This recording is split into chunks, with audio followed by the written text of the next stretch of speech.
Y bien amigos, continuamos aquí en Agenda Semanal y me encuentro con el dirigente gremial Wilmer Antón, con quien vamos a conversar sobre una ley que ha causado revuelo en las instituciones públicas de nuestro país, la ley Servir. ¿Qué tal? ¿Cómo está? Bienvenido.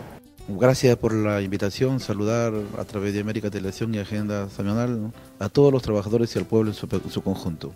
Lamentablemente cuando hablamos de empresas siempre nos referimos a la parte privada y nos olvidamos de la parte pública, que es en realidad las empresas más importantes del país porque mueven conceptos sociales, mueven actividades neurálgicas en nuestro país y que lamentablemente no son bien atendidas. ¿Esta ley cómo les afecta a ustedes? Primeramente, nosotros nos hubiese gustado que haya una verdadera reforma. Lo que se ha dado no es una reforma, es una contrarreforma.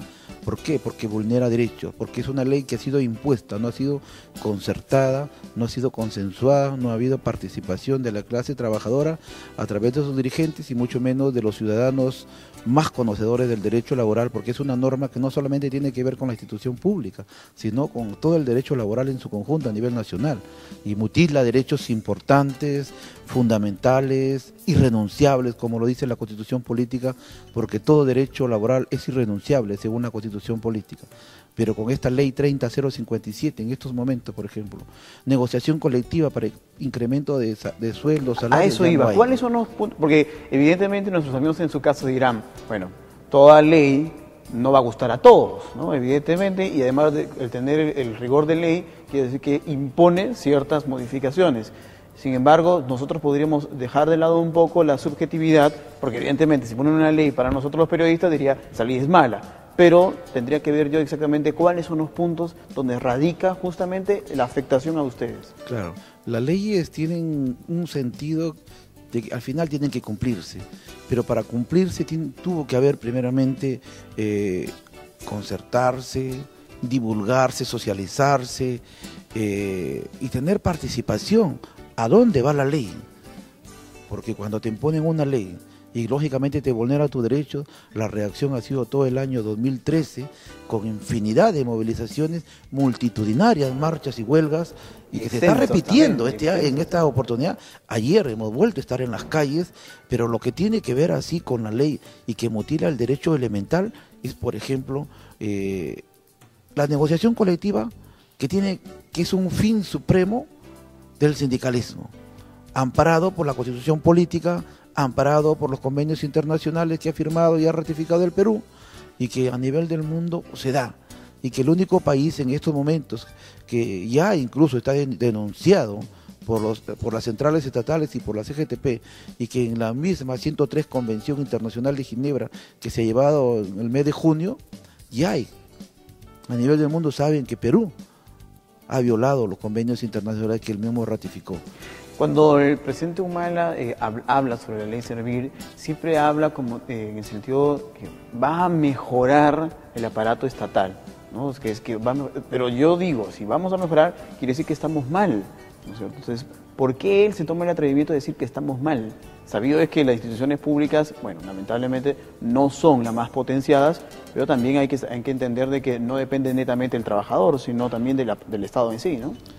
El presidente Humala primeramente solamente ha recibido una receta y está imponiendo esa receta, porque no sabe ni siquiera lo que se trata la ley del servicio civil. ¿Por qué?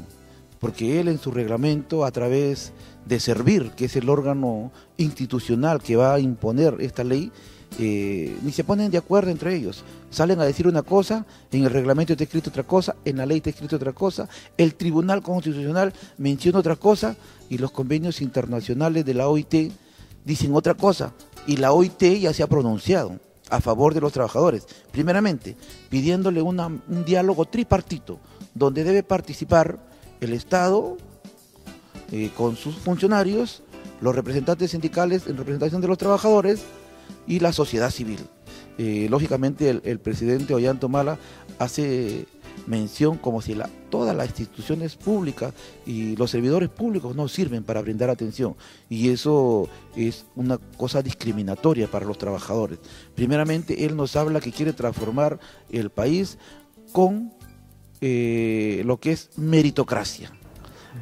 Que es la palabra con la que empieza la ley, ¿no? O sea, claro, meritocracia. Pero antes que usted continúe, la pregunta que cualquiera se podría decir, ¿quién determina los méritos de quién?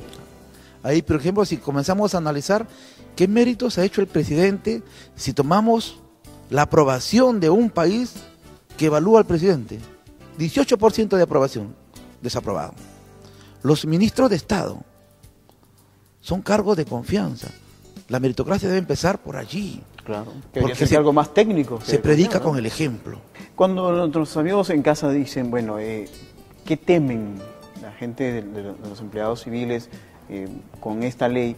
Y uno de los temores que normalmente surgen es el tema de estas capacitaciones, como para ver si estás justamente en el nivel, y si no estás en el nivel, poder salir, porque incluso ya hay una determinación de que ciertas, digamos, desaprobaciones hacen que el trabajador esté con un pie en la calle. Yo quería llegar allí, al tema punitivo. Nosotros, lógicamente, siempre hemos reclamado capacitaciones y el Estado jamás ha empleado un sol para capacitar durante todo este tiempo a los trabajadores públicos. Y muchos, si hablamos de meritocracia, nos hemos autoeducado, nos hemos autocapacitado y la meritocracia debe empezar por allí. Nosotros tenemos, por ejemplo, en nuestras instituciones, abogados, administradores, periodistas y una gama de profesiones y vienen cumpliendo el cargo de técnicos o auxiliares y ganando como tal. Si quieren emplear la meritocracia, ¿por qué no empiezan por la meritocracia de aquellos que están preparados y deben estar en el lugar que les corresponde, por justicia social? Imagino que ustedes sentirán cierta impotencia porque los vemos en la calle luchando, los vemos en la calle pidiendo mejor trato laboral, y cuando de pronto dicen 30.000 soles a los ministros. O sea, ¿y dónde estamos, no? O sea, si supuestamente estás hablando tú de que meritocracia, oye, dime algún mérito que este ministro haya hecho como para poder aumentarle el sueldo de tal manera, ¿no? Y si hablamos de meritocracia, como te decía, el caso de la ministra de Salud, 30.000 soles siendo bachiller, no aporta a su colegio de economistas del Perú. Castilla, el ministro de Economía, bachiller en Economía, no aporta, no tributa a su colegio de economistas del Perú. Y eso no lo decimos nosotros como dirigentes. Los mismos encargados del colegio de economistas del Perú sacaron un pronunciamiento. Y esos son los cuadros de Ollantumala. Y cuando hablamos de, por ejemplo, las capacitaciones, ¿cuál es el camino? El camino es capacitarte, evaluarte y despedirte. Y en la ley hay 4 grupos para las capacitaciones y las evaluaciones.